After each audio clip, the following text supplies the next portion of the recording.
her husband was the one that brought up the idea to bring breakdancing to the Olympics. She killed the Olympic sport. That's fair. Some bald-headed, roided-out dude. I have wrecked the car 4 times. I mean, it pretty much drives itself. I know what the problem is. It drives itself forward, but it doesn't drive itself backwards. You didn't get that upgrade. We got a problem, dude.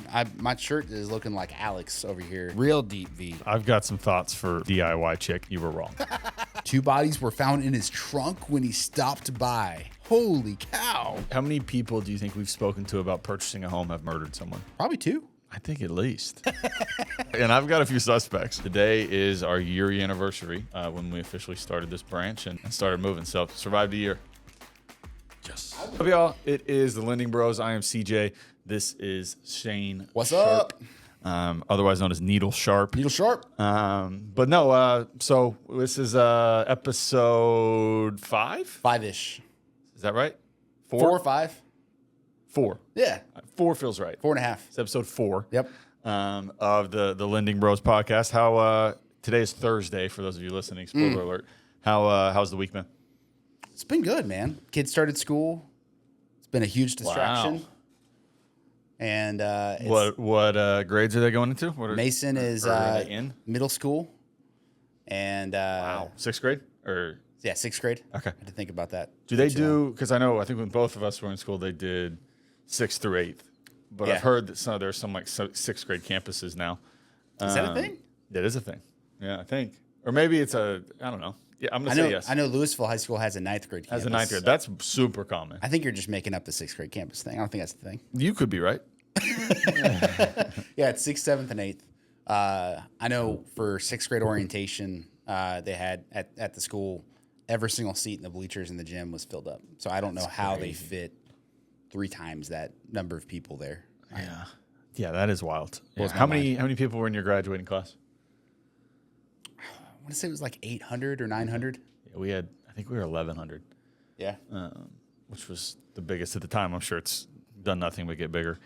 Couple of things coming up. Shane, do you want to talk about the children's event? We didn't talk about your week. How was your week? My week. Yeah, my People week want to know. Pretty good. Yeah, my week was good. My kid does not start school. He's 2.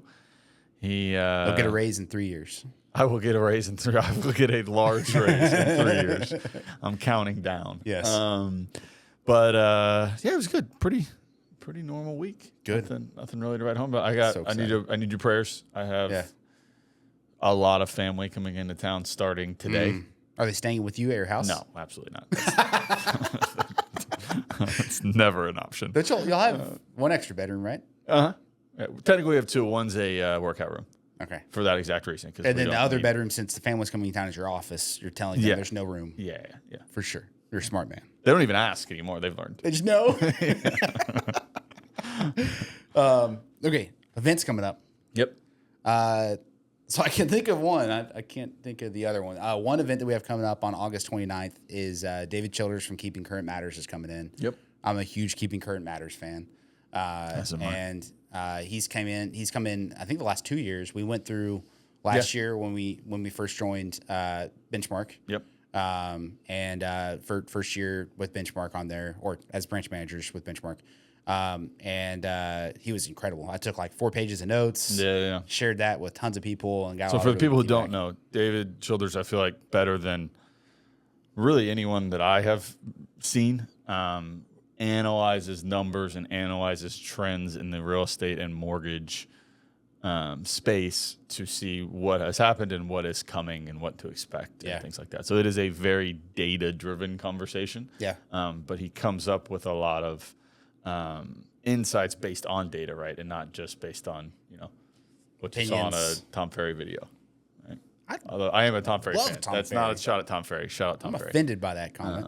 No, I think I agree with everything you're saying. I think what David does really well. We're on a first name basis now. You and David? Yeah, David Childers. Yeah, I call him David. Actually, he asked me to call him Dave. D. I just call him D. Yeah. So what D and I, what I love about D is that that he he takes the statistics and he gives it in actual like scripts. Yeah. That are relatable and takes really complicated stuff and dumbs it down to something that a 4th grader can understand. Yep. So super stoked about that. That's August 29th. For sure. And the good thing is, if you are a realtor in the DFW area, we still do have some tickets available. So we'll link some information below on where to sign up, where to get it. It is completely free. Going to be in the Plano area, and just it's going to be like Shane said. We walked away with a ton of notes last year, which is pretty cool. It will absolutely fill up. Last year was almost. I'm inviting everyone. CJ was like, "Hey, dude, you should probably figure out how many people we could invite." So we'll see. It'll absolutely fill up. So definitely. If you're a realtor in the DFW area, you've actually probably already gotten an invite from Shane. So just respond back to his email, and that'll be great. What's the other event? What's the second event we got? So the other thing we got coming up next Friday. So Benchmark has a what is called Mountaintop Ranch, which is a really, really cool, super bougie. I think it's like 1,300 acre ranch. And for those of you like myself, when you see me and know me, you don't exactly think like CJ hunts and goes to ranches often. I don't own a pair of cowboy boots. I don't think I've ever actually hunted. But it is, like you said, it's bougie. And there's a ton of great experiences out there. We are going to have KW Plano, the Market Center, out there for their top 20% retreat. So super cool. They're going to come out to Benchmark's Ranch, Mountaintop Ranch, and we're going to have some speakers there. We're going to have some really cool people there. And Jay there is going to be getting some videos. Some video. Yeah, we're going to have some content, available to be created there. So super excited for that. Anytime we can go out to MTR, it's awesome. And it's pretty cool. I feel that Benchmark has created that space that we can use, right? For sure. For just really their main thing is to grow relationships, right? So what's the super bougie hotel that you go to all the time? I'm gonna need a little more than that. There's so many options to choose from. It's not the Wyndham is popping in my head, but it's not bougie. Like the brand? Yeah. Talking like the Ritz? Ritz. Yeah. Okay. It's shows you how big of a hotel person I am. It's like the Ritz of like ranches. Yeah, it's no, for super sure. freaking cool. When you hear, and it's hard to describe because when you hear ranch, you definitely don't think about what is there. Think of like camping in an RV. Yeah, yes, exactly. Not so much. Yeah, not so much. Yeah, I'm super stoked, man. Can't wait to go. And actually, fun fact today, I don't think you remember this.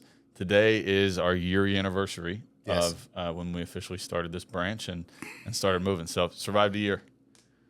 Yes. I would say we thrived, not just survived. Thrived in a year. I agree. It's been a wild year, but it has been it's been really cool. It's been a very difficult market for a lot of it, and so for I mean, what we were talking about this the other day. I think 3 loan officers on our team, on our branch, have sold more through June than they did all of last year. Yeah. Which is a credit to them. That's nothing to do with us. No, for sure. But, for that to happen in a market where, 9 out of 10 LOs, I would imagine, maybe 10 out of 10 LOs is down, is pretty cool. For sure. Yeah. It's been cool to watch that. It's been cool to, kind of see that happen. Yeah. Man, what do you think, just bring that up on the branch side of things, like what do you think what's been like the most rewarding part of just leading the branch through this last year? That's a good question. Probably what I just talked about, right? It's been cool to see success, and it's been cool to be able to tweak some of the processes and to be able to tweak some of the way we do things to kind of steer the branch in a direction where, I feel like it's going to be more successful. Yeah. And I feel like even recently we've really started to dive into that, and we've got some things that are going to be coming out here in the next few months that I think are going to have us even more on the forefront. Yeah. But yeah, what about you? I mean, I think it's having, it's a blessing and a curse to have all of the weight of having the control of everything, right? For sure. And being able to get feedback from people within the branch and outside the branch and implement things and decide what gets done and doesn't get done. Yeah. And just have control over the financials too. I think that's what's made us so successful is we balance that off together and kind of make decisions, together. Yeah. We fought about how long. I'm going to keep bringing that up because I think it's hilarious. How long did we like argue over the Office chairs. It was at least. I had no idea office chairs were so office chairs are expensive. Shout out to my guy ET, and he was incredible. He was great. Yeah, he did a great job. He was actually. We're gonna drop a podcast with him. Actually, I think next week. So keep an eye out for that. He replaces Shane in one of the Lending Bros episodes. Sorry, Shane. You did a Lending Bros? Oh yeah, I did it. Did you not know that? What a jerk, Jay. You got to fix that, bro. Yeah, that's messed up, dude. So personal favorite segment of mine that we're headed to, and this is the only in Dallas. Yes. So if you are not in Dallas, you will quickly find out that there are a lot of only in Dallas moments that happen in Dallas. Love that. Yeah. So all right, we're gonna do the first one. You ready? Yeah, I'm ready. A little road rage incident. Is that what we got here? Oh. Did he just pop the... I'm going to watch that again. Interesting.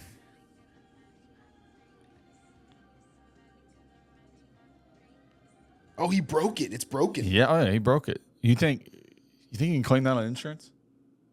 Some bald-headed, roided-out dude had road rage and popped off my side mirror? Yeah. Because otherwise, you got to think like probably 8 out of 10 side mirror incidents come from it being your fault. So, not an insurance fraud guy, but you may be able to use this video if you accidentally, like myself, back your wife's car into the drive. Bro, let's talk about that, man. We need to have like an intervention with you, dude. It's 4 times. You know you have mirrors in your car to like prevent Dude, that the from crazy happening. thing is it's like a pretty like Well, this dude doesn't have mirrors, but technological like, car. You would have mirrors. And so there's like beeps, it pretty much drives itself. And Yeah. I have managed Obviously not. I have managed in the past, I think probably 4 months, I have wrecked the car 4 times. I know what the problem is. It drives itself forward, I'm the problem. but it doesn't drive itself backwards. You didn't get that upgrade. Maybe we didn't get that feature. Yeah. Yeah. But I've hit the front. I've hit my car twice, backing out in her car.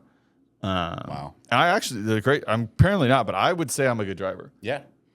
I feel safe with you in the car until you told me that you wrecked your car 18 times. It's my garage. So we got a problem, dude. My shirt is looking like Alex over here in our office, and it's deep like V? real deep V.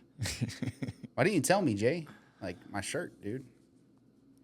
No, Button it up. I'll leave I that. think it looked great. Did it? Okay. Yeah, I was real deep V, bro. All right, we got next. We got a low rider here. Let's see what we got. Oh, they're measuring it.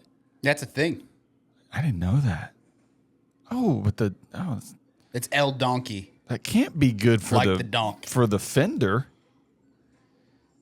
As someone who's gone through a few fenders in his day, it can't be good. Oh no. Oh, it's I like know a where dance this is heading. off. This isn't. This is well. actually an Olympic sport. I saw This this. isn't gonna go well. Oh. I mean, how does that not happen every time? Like you're seeing that happen in like slow motion, you know? Interesting. Wow. Yeah. That reminds me. I brought it up. Did you watch? You an Olympic guy? It's over now, but were you watching the Olympics? I think that's kind of a hot take, bro. I don't know if we can talk about Olympics. Why? The whole opening ceremony thing. Oh, I think everyone's over that. Are they? Yeah. Okay, cool. Yeah, let's talk about it. Yeah. I watched the which one? I'm Watch the specifically talking breakdancing? about the breakdancing. I Yeah. watched the That poor girl from Australia. No, it's not a poor girl. Like apparently, like I have no idea the accuracy of this statement. I heard it Oh God. on 106.1 because I left my phone at home when I dropped the kids off this morning, so I had to listen to the radio. Love that. So it was something like her, I guess, husband was the one that like brought up the idea to bring breakdancing to the Olympics. Okay. So like the conspiracy theory is They did it for views. no. I hear it's not in the next one. Like she just really? Yeah. Oh. Again, I'm not exactly positive that's true either. Look but at him I'm just pretty sure it's making crap up. I love Yeah. that. No, but like allegedly, like all she killed the Olympic sport that's fair. single-handedly. The Australians like they didn't know like where to actually go and like I guess like sign up to enter or anything like that. And So she was just like, "I'll do it." Just Yeah. like in the crowd. yeah, it's like if we That start was like crowd participation. like a Plano like power walking team, but it's my idea, so I'm not going to ask anyone else if they want to join. So like I'm the winner because I'm the only one that's in there. Interesting. I've seen this places, so this is not an original idea. I would like to submit to the Olympic Committee an idea where they have one average person compete in the events.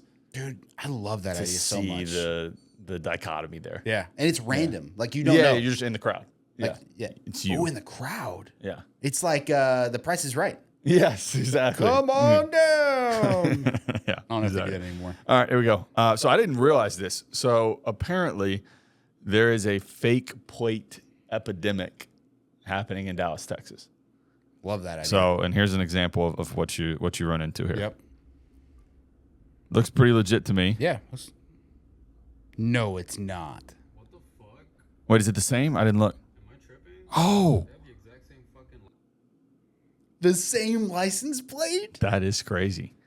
So yeah, it says here that in Garland, It would be in Garland. yeah, that they have like a ton of paper tags that they catch that are fake. So I mean theoretically, right, if you're going to steal a car, you could swap out the license plate for a paper tag and like.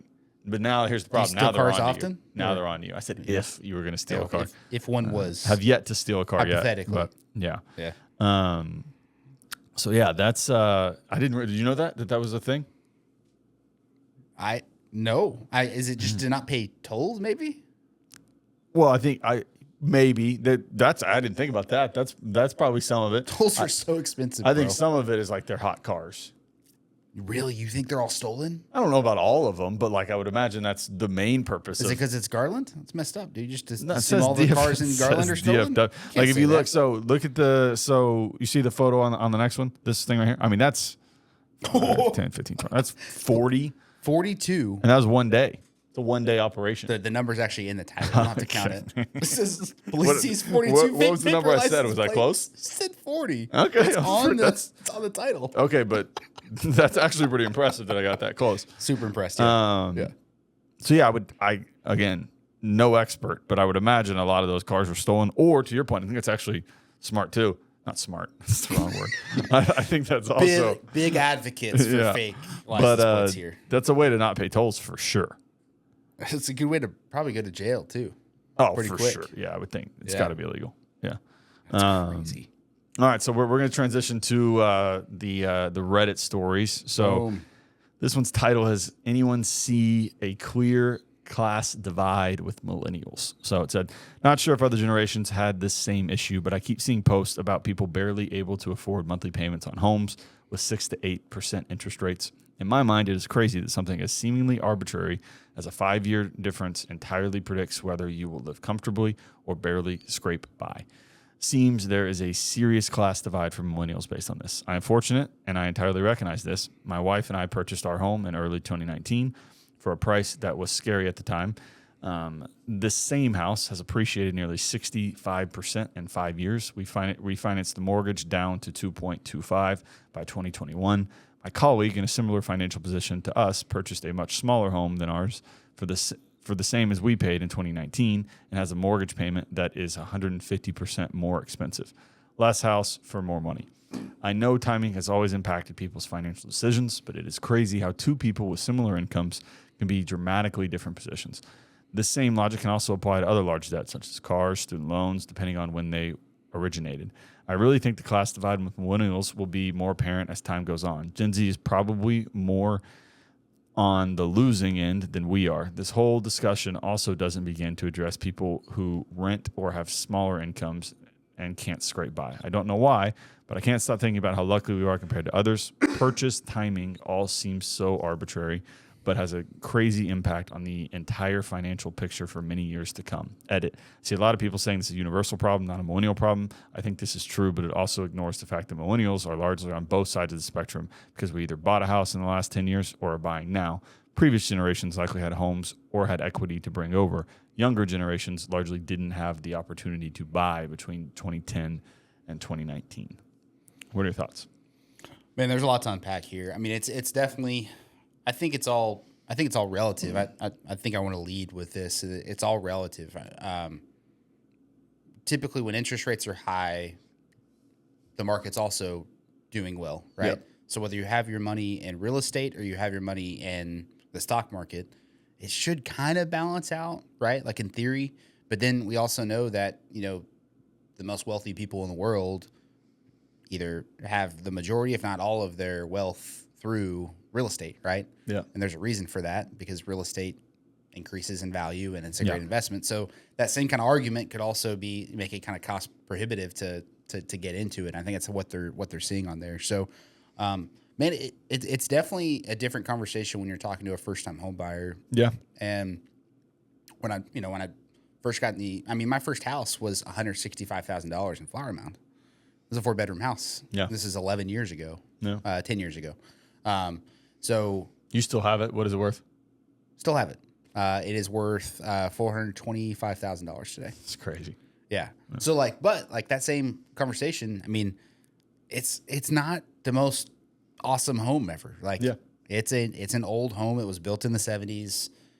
We made it as nice as we can, but it backs up to a major road. It's not great, right? Yeah. But it's a great starter home, but that same starter home for a first time home buyer with a $400,000 house, that's tough. Yeah. So I don't know. What are your thoughts on it? Yeah, I think if you look at affordability in the past 2 or 3 years, right, interest rates have definitely not helped that, right? Inflation has definitely not helped that. So I think it's more expensive to purchase a home right now than it was in 2019. I don't think there's any argument there. What I do think is important to note, though, is his friend that is paying more. One, probably now, if not in the next few months, is going to drop his payment down, right? And two, with historical interest rates and what we think is going to happen in 2025, 2026, is going to have a similar appreciation and the same story as him. Yeah. Just at a different starting point. Yeah. So, for sure.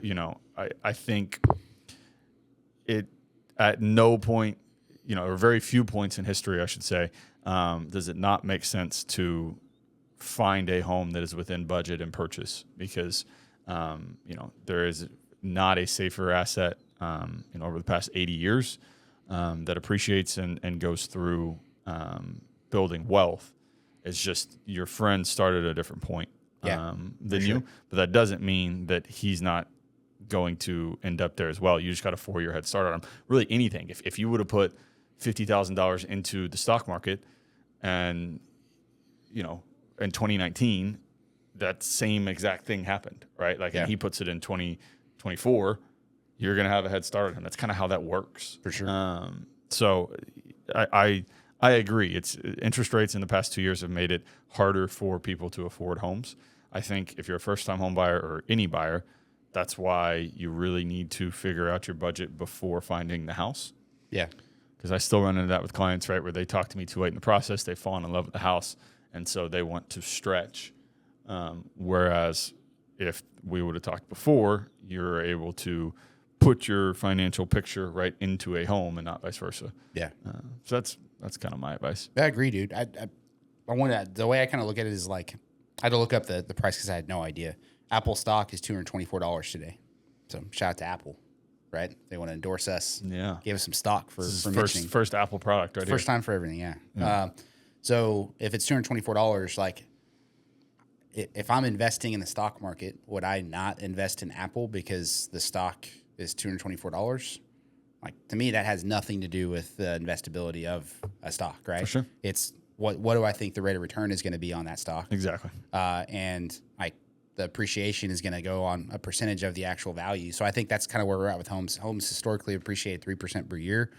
What is it, a $100,000 asset that's appreciating, $3,000 per year, or is it a $400,000 asset that's appreciating at $12,000 per year? Yeah. So exactly. I can do the math in my head. Wow. Is that accounting? I went to degree? college, bro. That's right. Finance. Let's go to the next one. So we got, okay, so another Reddit story. Why buy now and you can just refi when investment rates go down is bad advice. Can't wait to hear this. I love it. Most of us here are homeowners, but occasionally we get people who are thinking about buying. Given interest rates right now, people are scrutinizing their purchase even more. I've heard the advice, if you can afford the payment now, buy because interest rates will go down in the future, but that's not necessarily true. One, there's no guarantee they will go down. Most of us haven't lived in a time with high interest rates. We're basing that assumption off historically low ones. Number two, if they go down, it could be due to a recession, and home values will likely go down too. If you bought at $600,000 and your home loan is now $520,000, your home value is $490,000. You're not going to be able to refinance. The bank won't let you refinance more than your home is worth. So even if rates go down, no guarantee you'll have the equity to be able to take advantage of the refi. Number three, refinances can be expensive. You will need closing costs and possibly an appraisal and other things.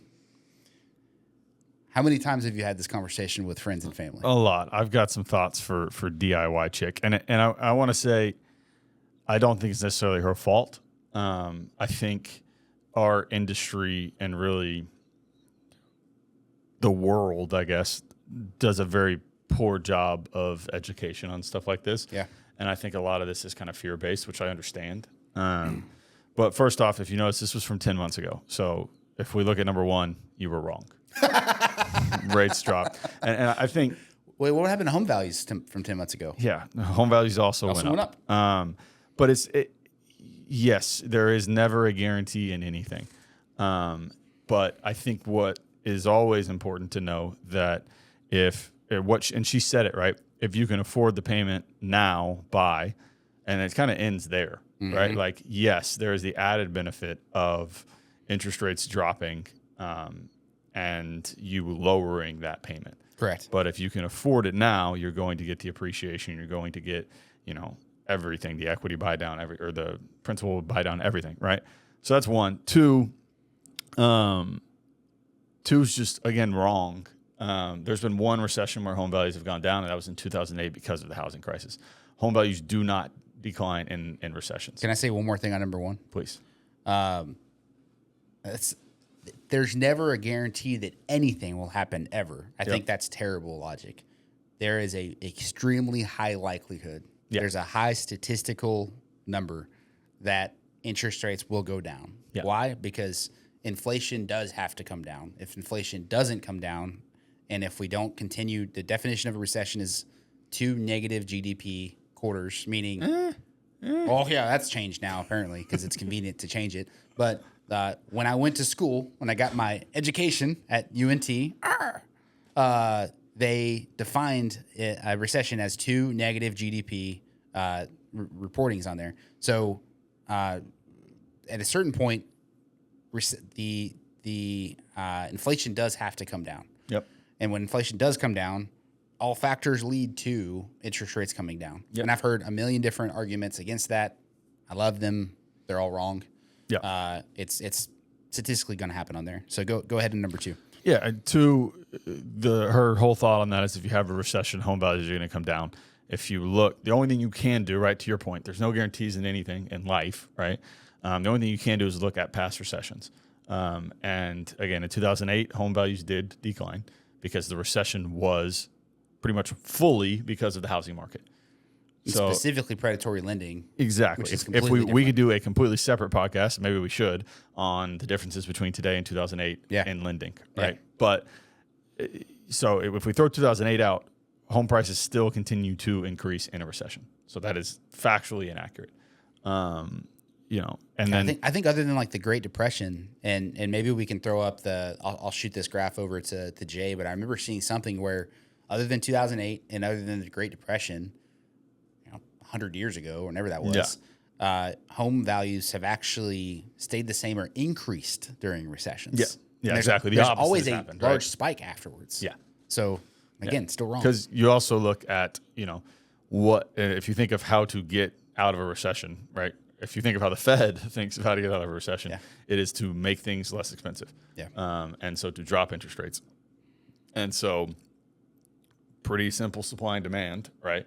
If you are making it easier to get something, if you're making it more affordable to purchase a home, then demand is going to go up. And there is you can look at every statistic out there. There is not enough supply for people wanting to purchase a home in the United States. Yep. So anytime it is easier to purchase a home, home prices are going to go up. Yep. And so that's just the kind of the bare bones of what happens in a recession. So to your point, not only does it not decrease in a recession, the opposite happens because rates drop and more people want to purchase a home. It's the safest asset that you can put your money in during a recession. Exactly. Yep. Exactly. And then the third thing, refis can be expensive. Obviously, it depends on your lender. I think a lot of things that people don't realize with the refi is your out-of-pocket cost for 99% of refinances is zero. Yeah.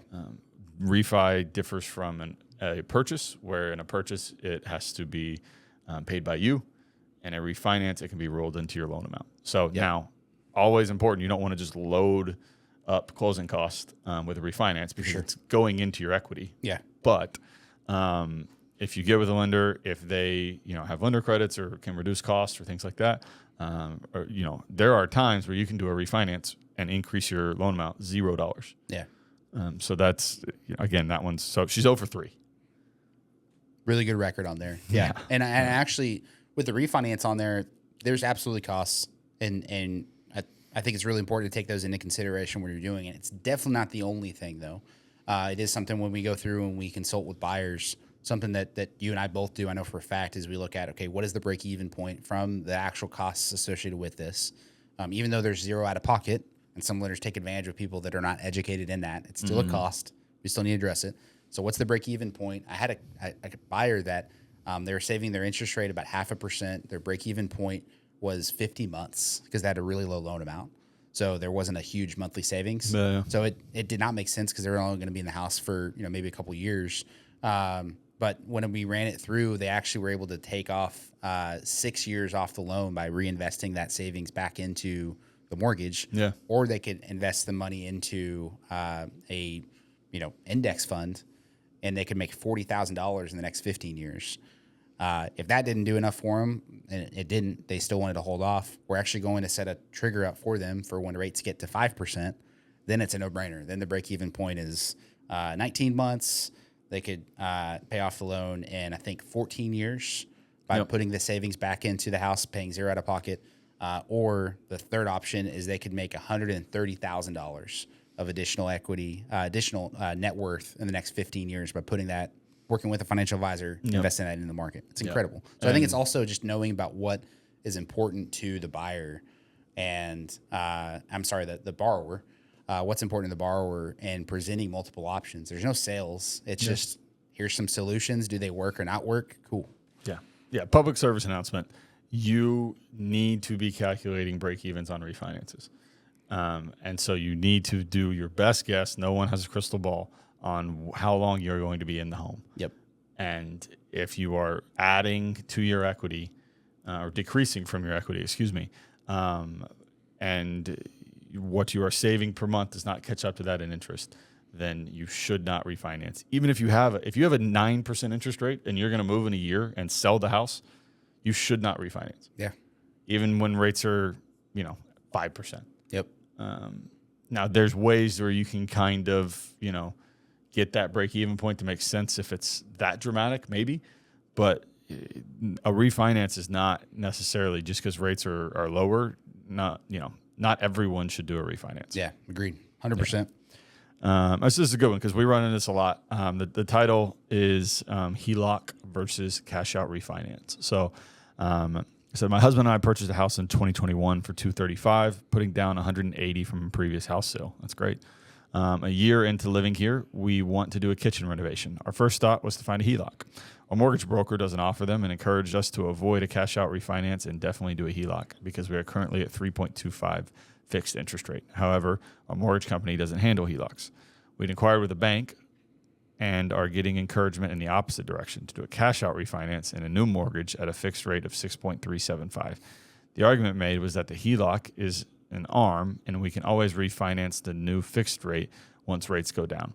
DIY chick would love that comment. The new quoted monthly is about $500 more than we are paying now, whether we do HELOC or refinance with Schwab. It's a weird situation because we only owe around $50,000 on the mortgage and are seeking about the same amount to do the renovation. I'm trying to parse if there's an obvious best way to go about it. Every individual I speak to has a stake in our business, is encouraging us to strongly in directions that seem to benefit them. And I was hoping this sub might offer an unbiased perspective on the situation.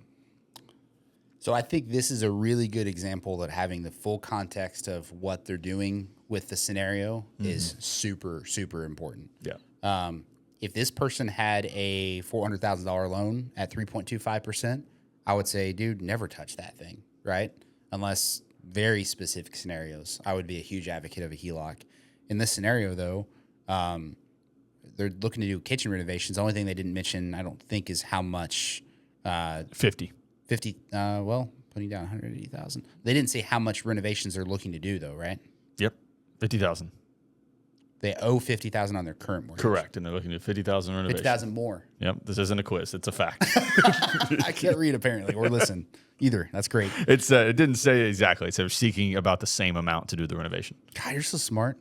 Look at you, man. So in this case, since it's 100,000, I mean, it's not really a emotional decision. It's just pure logic, right? We toss it into a calculator and see which one would be the same.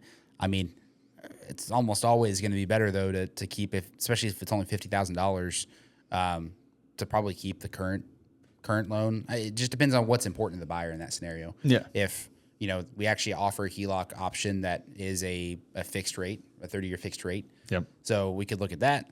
The interest rate is a good bit higher on the HELOC. So we would just compare and see which one would save them the most interest in that scenario. Yeah. But if they're talking to someone who only offers an adjustable rate option on a HELOC, I think they need to find a different lender. For sure.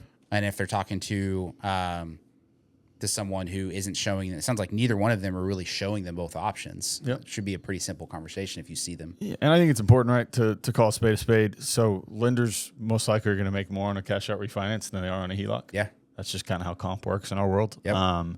So I would be very careful on who you're talking to and be sure that you trust them and that you feel like they have your best interest at heart, because I don't think she feels this way. Yeah. I would probably recommend, again, without throwing everything into calculators and finding it out, I would probably tell you not to touch the 3.25, get the 50 in a HELOC, and then with the thought in mind, even if, let's say you want to go that adjustable route, with the thought in mind that if rates do drop, you can pay that HELOC off and roll it into your mortgage still. Yeah. You can do that at any point. Yeah. So that's what I would do. I would not really touch the super low interest rate and do it that way. And Texas also changed their laws pretty recently that it used to be once a HELOC, always a HELOC, or once a cash out, always a cash out. Now, in the last couple of years, they changed it to where after 12 months, you can actually do a rate term. You can combine them into a rate term. Correct. Priced as a rate term. So it used to be that you were hit with all these different, higher rates and stuff like that forever once you did the HELOC or anything like that. But now you can combine them all and still be in good shape on there. Yeah, for sure. So that's probably what I would do. But again, without seeing full financial picture, again, without seeing how long you're going to be in this home, and what's your plans after you move out, right? Are you going to rent it? Are you going to sell it? At that point, it's tough to give a true recommendation, but that's where I would lean just from reading that. Is probably the HELOC. Yeah. We want to do matching challengers nightmare. Sure. Yeah, this will be the last one. So this says, I think I've shared this here before. It's not what that says. I think I've shared this before, but here goes. Perfect seller, perfect buyer. Everything had been easy peasy, and we are sitting at the settlement table at 4 p.m. Lender noticed there was a set of car keys on the table that still had the dealer ID tags on them and made the offhanded comment that you don't have to keep those on after you get it serviced.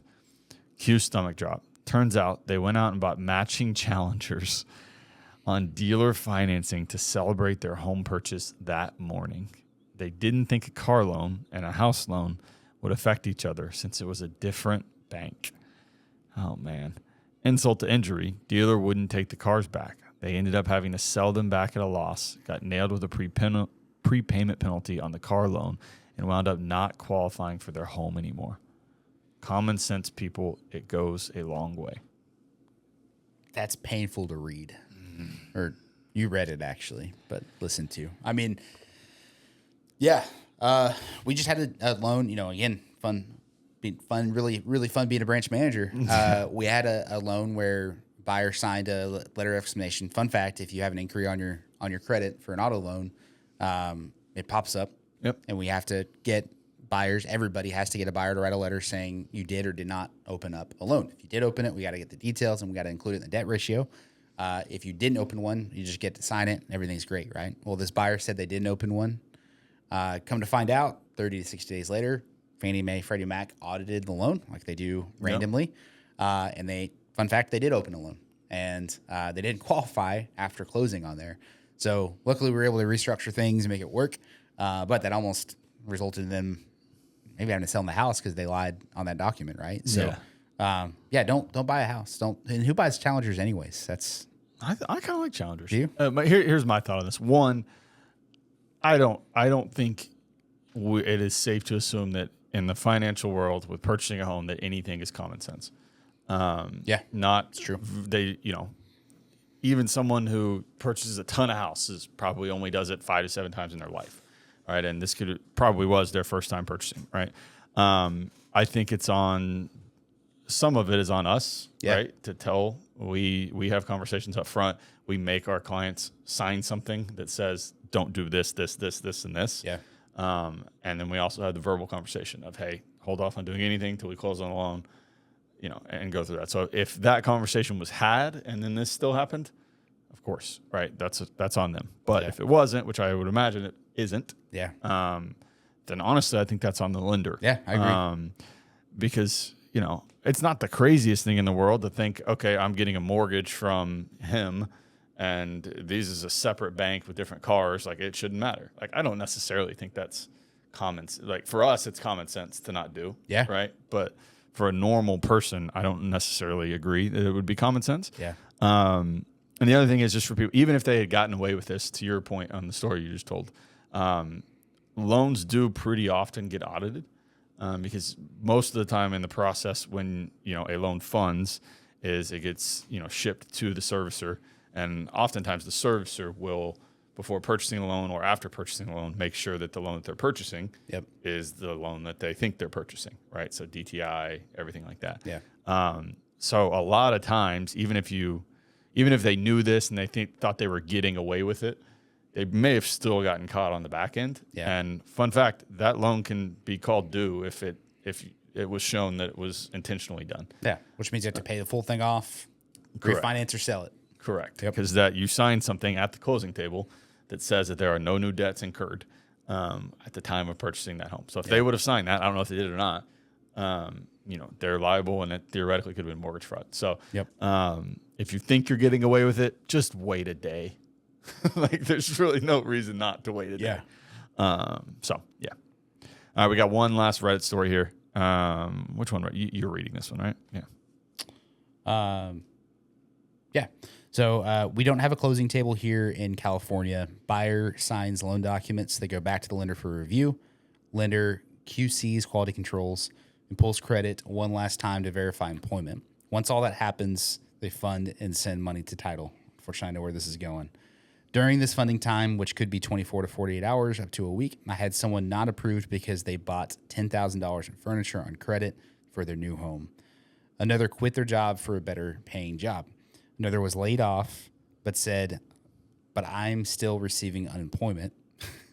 She didn't say a word until we were ready to funding and they called to verify her employment. She'd been laid off weeks before and never said anything. All right, so let's unpack these real quick here. What are your thoughts on the first couple that they listed out on there? First off, California. There's got to be a better way to structure your mortgage process. The fact that all of this is being done the day of closing is just setting everyone up for failure. Like, the earlier in the process you can do this, the earlier you can catch this stuff, the better the process is for everyone. First off. And I don't know if that's an accurate statement because we've done loans in California. This is true. And it is an escrow table. Yeah. Or an escrow time. So they actually, my understanding is buyers and sellers actually sit across from each other and sign and with an attorney. But then it funds like 3 days later. Yeah. So you can still do the 5-day re-verification of employment. Yeah. 2 days before they sign, right? And this was a year ago. I don't know. Maybe it's, I don't. They didn't, maybe, but maybe. Yeah. We have definitely had clients quit their job. Yep. And not tell us. Yep. Fun fact: we are required to verify employment 7 days before closing. Yep. At least 7 days before closing. And if you quit your job, we are going to find out about it. And I actually have had a seller pass away. In the process. Too, yeah. It's super sad. It does make it a whole lot more difficult. They going to probate and everything and all that, or Yes. man, what a nightmare. Yeah. So the buyer ended up walking from that, honestly, and purchasing another. For sure. I have not. Have you ever had a buyer pass away on the day of closing? I had a spouse pass away during the closing process, so like 2 weeks before closing. Okay. And they ended up, so unfortunately, they were all out of all their contingency periods, and but the sellers actually gave them their earnest money back. Super cool. That's cool. To really seasoned realtors, and they worked it out, and it worked out. Okay. I don't think I've had a buyer. I've had a lot of people not call me back, so maybe they're dead. But They're dead to you. Yeah, that's me. Yeah. Other than that, no one I don't think that has been purchasing with me has passed away. I did have a buyer that I was I got them fully approved, all the way through underwriting, looking for houses, fully approved, everything good to go, verified employment, tax returns, everything great, right? They get under contract. I call them, say, hey, great news, congratulations on the house. Let's get your rate locked in, payments, everything else. And I'll say, hey, it looks like we need to get an updated paycheck stub because you got fully underwritten 30 days ago. And he said, okay, cool. By the way, I changed. I'm doing at the same company. My title changed. Okay, awesome, man. That. Yeah, pay still the same. No, I make half as much. Oh, But you're good. But you said it's good though, Shane, because I'm already fully approved.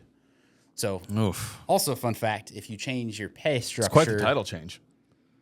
literally half as much. Yeah. I think that's called crazy. demotion. Crazy, yeah. Jeez. A seller passed away the night before closing. Buyer passed away the night before closing. This one wasn't mine, but LO friend of mine hadn't heard from the buyer borrower in a few days. I believe they were waiting to sign their docs. Found out the new buyer had been in jail. 2 bodies were found in his trunk when he stopped by. Holy cow. No, was stopped by. Was stopped. Okay, the LO didn't find the bodies. Okay. That would have been a movie waiting to happen. During the last RE real estate bubble burst and lenders were imploding, we'd been waiting for the lenders to wire only to realize they no longer have money. That happened a lot. I Yep. remember those stories. Yeah. When I tell people literally anything can happen until you have keys in hand, I mean it. That's a great point, man. How many people do you think we've spoken to about purchasing a home have murdered someone? Hopefully, The answer's not 0. Hopefully none. But No way it's statistically, I'm a big statistics guy. Yeah. Probably 2. I think at least. And I've got a few suspects. Yeah. So I think we learned a few things today. One, anything can happen at the closing table, including dead bodies. Yep. Hopefully not at the that's closing a new table. one for me. Yeah, it is for sure. But then also, on the refinancing side, right? I think the key takeaway for me from what you were saying and from what I was saying is just talk to someone. It doesn't have to be us, right? That you do genuinely believe has your best interest at heart, and that is actually calculating the numbers and looking at the math. If they're not telling you math, if they're just telling you numbers and what they would do, more than welcome to give you a recommendation, right? But that recommendation needs to be based off of math and your goals. Yeah. And if they're not giving it to you, be sure that you tell them you want it before refinancing. For sure. My takeaway is you're a huge fan of fake license plates to save money on tolls. You got to do what you got to do. So I call it the inflation buster. Times are tough. And I think just from the HELOC renovation conversation, just having all the details together to make sure that you can make an informed decision on refinancing, taking out money for renovations on the house, anything like that. Have to have the full picture on there. So if you're watching this, make sure you check out the David Childress event coming up on August 29th. Reach out to us. We'll get you the details for that. And I think that's a wrap, man. Yeah, thanks for joining us. If you guys have any questions, need any advice, or just want a hug from Shane, go ahead and reach out, and we'll be here to help. Big hug, guy. Y'all stay informed, stay cautious, protect your financial investment, and have a great one. He fucked it up again. Signing in, signing out. Hey, we got a different sign I was out every close. time. It was closer this time.